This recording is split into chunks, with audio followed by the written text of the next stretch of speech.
Okay, second part of chapter 2. George watched him out and then he turned back to the swamper. Say, what the hell's he got on his shoulder? Lenny didn't do nothing to him. The old man looked cautiously at the door to make sure no one was listening. That's the boss's son, he said quietly. Curly's pretty handy. He done quite a bit in the ring. He's a lightweight and he's handy. Well, let him be handy, said George. He don't have to take after Lenny. Lenny didn't do nothing to him. What's he got against Lenny? The swamper considered. Well, tell you what, Curly's like a lot of little guys. He hates big guys. He's all the time picking scraps with big guys. Kind of like he's mad at him because he ain't a big guy. You've seen little guys like that, ain't you? Always scrappy? Sure, said George. I seen plenty tough little guys. But this Curly better not make no mistakes about Lenny. Lenny ain't handy, but this Curly punk is gonna get hurt if he messes around with Lenny. Okay, just want to point out really quickly, when they say that Curly is handy, they don't mean like he's handy with tools, he's a handyman or something like that. Okay, what they mean when they say that Curly is handy is that he likes to fight a lot. He likes to use his hands like to get what he wants. Okay, the Swamper mentions that he's a lightweight, like actually a lightweight in terms of boxing. Okay, so Curly used to be a boxer and he likes to fight a lot. Um, the Swamper also says that it's kind of funny because he's like one of those little guys who hates big guys and always wants to fight them. I don't know if you guys have ever heard of like little dog syndrome, which is when a little tiny dog thinks he's way tougher than he is and always tries to yap at the big dogs and try to fight them. Okay, that's kind of what Curly reminds me of. He's a little guy, but to prove that he's tough, he's always picking fights with the biggest guys. And George says, well, he better be careful because Lenny is not the type to fight, but if he gets going, he will definitely hurt some people. Well, Curly's pretty handy, the Swamper said skeptically. Never did seem right to me. Suppose Curly jumps a big guy and licks him. Everybody says what a game guy Curly is. And suppose he does the same thing and gets licked. Then everybody says the big guy ought to pick on somebody his own size, and maybe they gang up on the big guy. Never did seem right to me. Seems like Curly ain't giving nobody a chance. George was watching the door. He said ominously, well, he better watch out for Lenny. Lenny ain't no fighter, but Lenny's strong and quick, and Lenny don't know no rules. He walked to the square table and sat down on one of the boxes. He gathered some of the cards together and shuffled them. The old man sat down on another box. Don't tell Curly I said none of this. He'd slough me. He just don't give a damn. Won't ever get canned because his old man's the boss. George cut the cards and began turning them over, looking at each one and throwing it down on a pile. He said, this guy Curly sounds like a son of a gun to me. I don't like mean little guys. Seems to me like he's worse lately, said the Swamper. He got married a couple of weeks ago. Wife lives over in the boss's house. Seems like Curly is cockier than ever since he got married. George grunted. Maybe he's showing off for his wife? The Swamper warmed to his gossip. You seen that glove on his left hand? Yeah, I seen it. Well, that glove's full of Vaseline. Vaseline? What the hell for? Well, I'll tell you what. Curly says he's keeping that hand soft for his wife. George studied the cards absorbedly. That's a dirty thing to tell around, he said. The old man was reassured. He had drawn a derogatory statement from George. He felt safe now, and he spoke more confidently. Wait till you see Curly's wife. George cut the cards again and put out a solitary lay, slowly and deliberately. Purdy? He asked casually. Yeah, Purdy, but... George studied his cards. But what? Well, she got the eye. Yeah, married 2 weeks and got the eye. Maybe that's why Curly's pants is full of ants. Okay, got the eye means that Curly's wife likes to check out all the other men on the ranch. She's always looking at other men. And the Swamper thinks that's probably why Curly's acting so cocky lately and like wanting to fight everyone. He also says that the glove on his hand is to keep his hand soft for his wife. And I don't think that's anybody else's business. I seen her give Slim the eye. Slim's a jerkline skinner. Hell of a nice fella. Slim don't need to wear no high-heeled boots on a grain team. I seen her give Slim the eye. Curly never seen it. And I seen her give Carlson the eye. Okay, so remember that Slim is the skinner that is who George and Lenny's team that they're going to be on in the future. George pretended a lack of interest. Looks like we was gonna have some fun. The Swamper stood up from his box. Know what I think? George did not answer. Well, I think Curly's married a tart. He ain't the first, said George. There's plenty done that. Okay, the term tart is like to say that she is like promiscuous, that she's like inappropriate. I'm sure you guys are trying to think of a synonym to the word tart right now. I'm not going to say it, but I'm sure you know what I'm saying. He ain't the first, said George. There's plenty done that.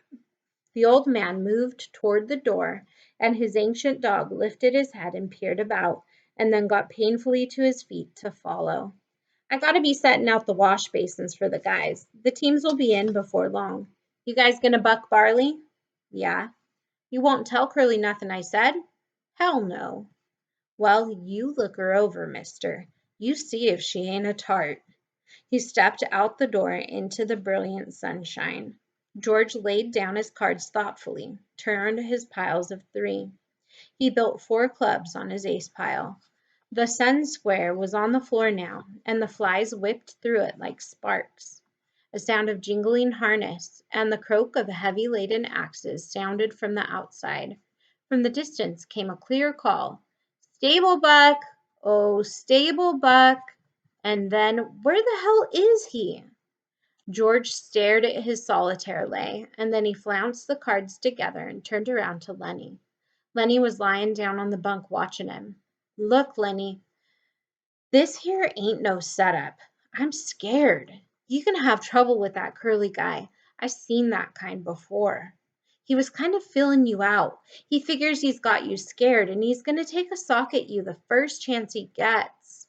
Lenny's eyes were frightened. I don't want no trouble, he said plaintively. Don't let him sock me, George. George got up and went over to Lenny's bunk and sat down. I hate that kind of guy, he said. I seen plenty of 'em. Like the old guy says, Curly don't take no chances. He always wins. He thought for a moment. If he tangles with you, Lenny, we're going to get the can. Don't make no mistake about that. He's the boss's son. Look, Lenny, you try to keep away from him, will you? Don't never speak to him. If he comes in here, you move clear to the other side of the room. Will you do that, Lenny? I don't want no trouble, Lenny mourned. I never done nothing to him. Well, that won't do you no good if Curly wants to plug himself up for a fighter.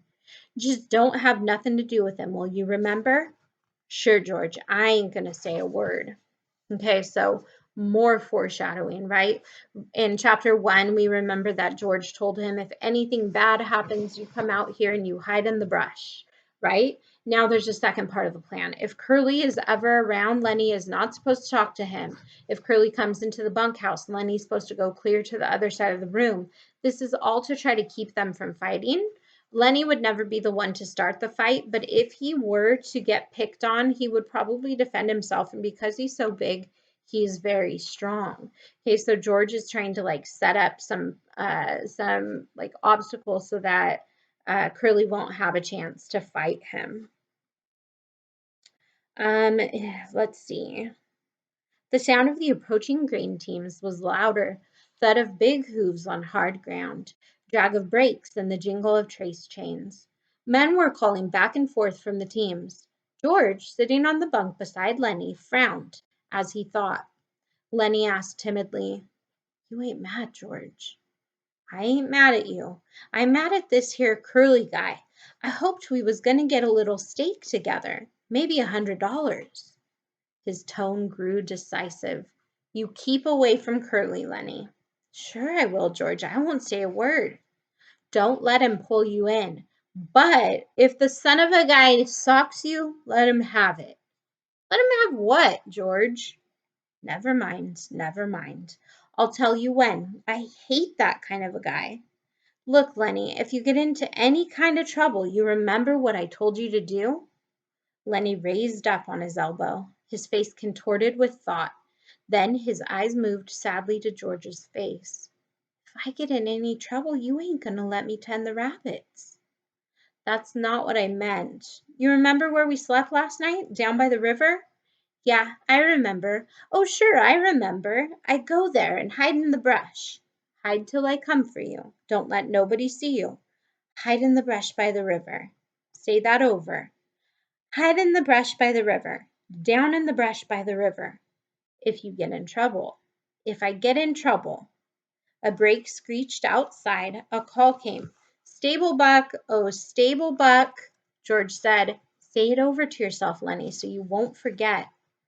Both men glanced up, for the rectangle of sunshine in the doorway was cut off. A girl was standing there looking in. She had full rouged lips and wide-spaced eyes, heavily made up. Her fingernails were red. Her hair hung in little rolled clusters like sausages. She wore a cotton house dress and red mules, on the insteps of which were little bouquets of red ostrich feathers. I'm looking for Curly, she said. Her voice had a nasal, brittle quality. George looked away from her and then back. He was in here a minute ago, but he went. Oh. She put her hands behind her back and leaned against the door frame so that her body was thrown forward. You're the new fellas that just come, ain't ya? Yeah.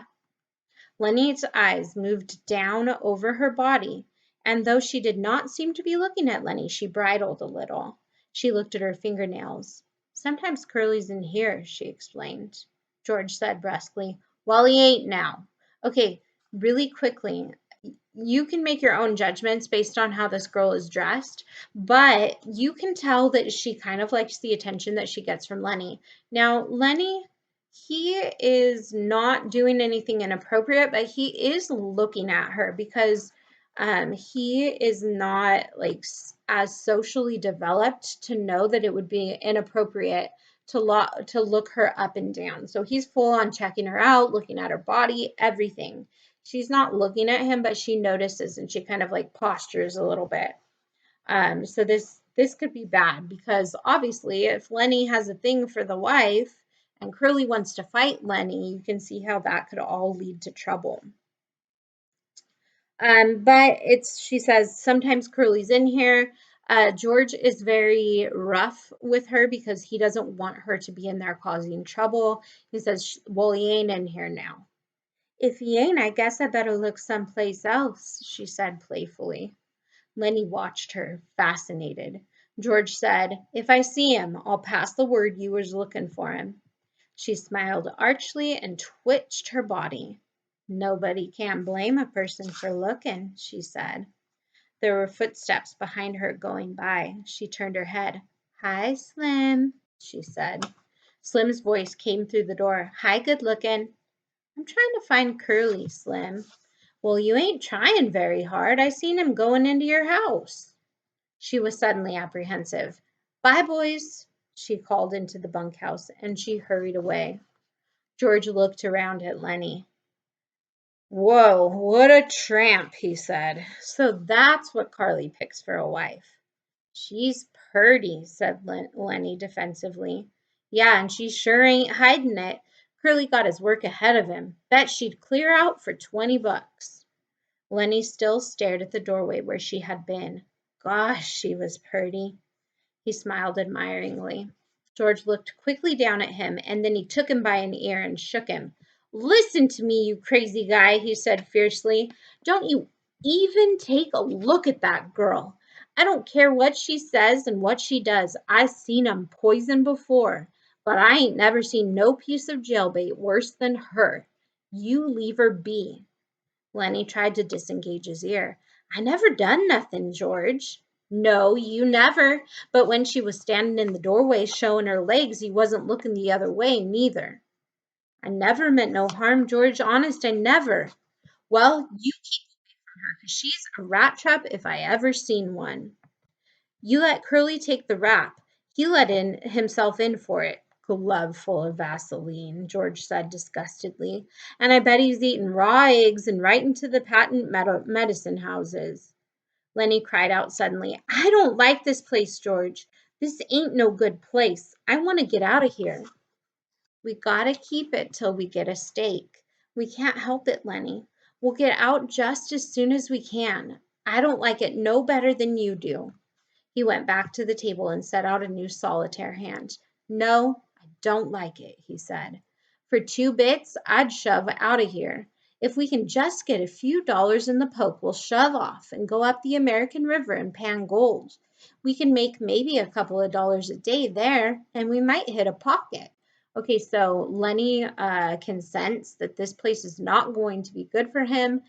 George says, yeah, but we have to stay until we can get at least a little bit of money because they can't travel on no money, right? So he says, we're just going to have to hang out for a little bit until we have enough money to go on to the next place.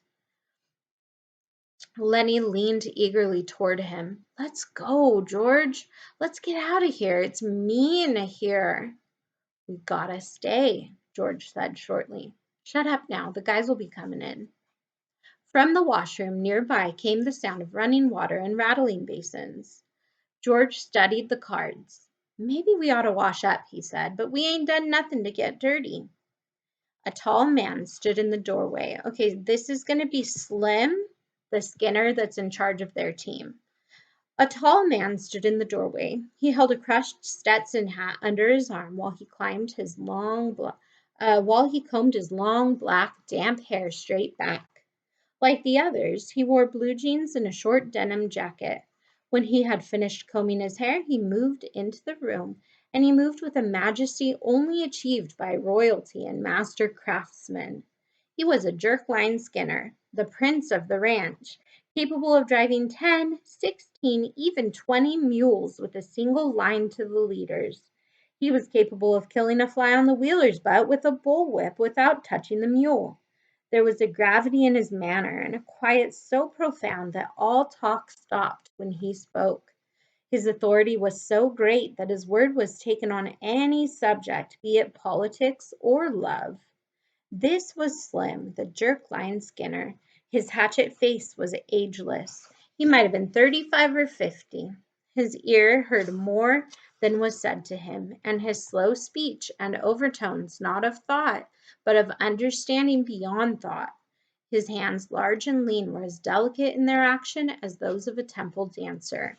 Okay, so in other words, Slim is thought to be really wise. Everyone listens to his advice. He is like a really strong, perfect specimen of a cowboy because he looks ageless, like you can't tell if he's 35 or 50. He's slow to speak, which means when he does actually speak, a lot of people listen to him. Okay, so they call him the Prince of the Ranch. He is just really looked up to by all the other men. Okay, he smoothed out his crushed hat, creased it in the middle, and put it on. He looked kindly at the two in the bunkhouse. It's brighter than something outside, he said gently. Can't hardly see nothing in here. You the new guys? Yeah, just come, said George. Gonna buck barley? That's what the boss says. Slim sat down on a box across the table from George. He studied the solitaire hand that was upside down to him. Hope you get on my team, he said. His voice was very gentle. I got a pair of punks on my team that don't know a barley bag from a blue ball. You guys ever bucked any barley? Hell yes, said George. I ain't nothing to scream about, but that big guy there can put up more grain alone than most pairs can. Lenny, who had been following the conversation back and forth with his eyes, smiled complacently at the compliment. Slim looked approvingly at George for having given the compliment. He leaned over the table and snapped the corner of a loose card. You guys travel around together? His tone was friendly. It invited confidence without demanding it. Sure, said George. We kind of look after each other. He indicated Lenny with his thumb. He ain't bright. Hell of a good worker, though. Hell of a nice fella, but he ain't bright. I've knew him for a long time. Slim looked through George and beyond him. Ain't many guys travel around together, he mused. I don't know why. Maybe everybody in the whole damn world is scared of each other. It's a lot nicer to go around with a guy you know, said George. A powerful, big-stomached man came into the bunkhouse. His head still dripped water from the scrubbing and dousing. Hi, Slim, he said, and then stopped and stared at George and Lenny. These guys just come, says Slim, by way of introduction. Glad to meet ya, the big man said. My name's Carlson. I'm George Milton. This here's Lenny Small. Glad to meet you, Carlson said. He ain't very small. He chuckled softly at his own joke. Ain't small at all, he repeated. Meant to ask you, Slim, how's your female dog? I seen she wasn't under your wagon this morning. She slang her pups last night, said Slim. 9 of 'em. I drowned 4 of 'em right off. She couldn't feed that many. Got 5 left, huh? Yeah, 5. I kept the biggest. What kind of dogs do you think they're going to be? I don't know, said Slim. Some kind of shepherds, I guess. That's the most kind I seen in around here when she was in heat. Carlson went on. Got 5 pups, huh? Gonna keep all of them? I don't know. Have to keep them a while so they can drink Lulu's milk. Carlson said thoughtfully, well, look here, Slim. I've been thinking. That dog of Candy's is so damn old. Okay, pause. The Swamper's name is Candy. We just found out. Okay. That dog of Candy's is so old he can hardly walk. Stinks like hell, too. Every time he comes in the bunkhouse, I can smell him for 2, 3 days. Why don't you get Candy to shoot his old dog and give him one of the pups to raise up? I can smell that dog a mile away. Got no teeth, damn near blind, can't eat. Candy feeds him milk. He can't chew nothing else. George had been staring intently at Slim. Suddenly, a triangle began to ring outside, slowly at first, and then faster and faster, until the beat of it disappeared into the one ringing sound. It stopped as suddenly as it had started. Okay, this is kind of like how they would signal that the meal was ready. So they're ringing. It's a triangle. You may have seen them in music class. Okay, but it just basically like ringing a bell to indicate that it's time to go and eat. There she goes, said Carlson. Outside there was a burst of voices as a group of men went by. Slim stood up slowly and with dignity. You guys better come on while there's still something to eat. Won't be nothing left in a couple of minutes. Carlson stepped back to let Slim precede him, and then the 2 of them went out the door. Lenny was watching George excitedly. George rumpled his cards into a messy pile.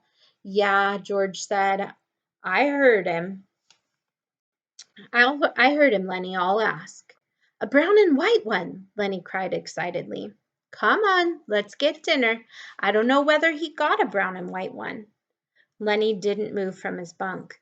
You ask him right away, George, so he won't kill no more of 'em. Sure. Come on now. Get up on your feet. Okay, so Lenny hears that that there are puppies and he wants George to ask if he can have one of them. Sure. Come on now. Get up on your feet. Lenny rolled off his bunk and stood up, and the 2 of them started for the door. Just as they reached it, Curly bounced in. You seen a girl around here? He demanded angrily. George said coldly, about half an hour ago, maybe. Well, what the hell was she doing? George stood still, watching the angry little man. He said insultingly, she said she was looking for you. Curly seemed to really to see George for the first time. His eyes flashed over George, took in his height, measured his reach, looked at his trim middle. Well, which way did she go? He demanded at last. I don't know, said George. I didn't watch her go. Curly scowled at him and turning, hurried out of the door. George said, you know, Lenny, I'm scared I'm going to tangle with that guy myself. I hate his guts. Come on, there won't be a damn thing left to eat. They went out the door. The sunshine lay in a thin line under the window. From a distance there could be heard a rattle of dishes. After a moment the ancient dog walked lamely in through the open door. He gazed about with mild, half-blind eyes. He sniffed and then lay down and put his head between his paws. Curly popped into the doorway again and stood looking into the room. The dog raised his head, but when Curly jerked out, the grizzled head sank to the floor again.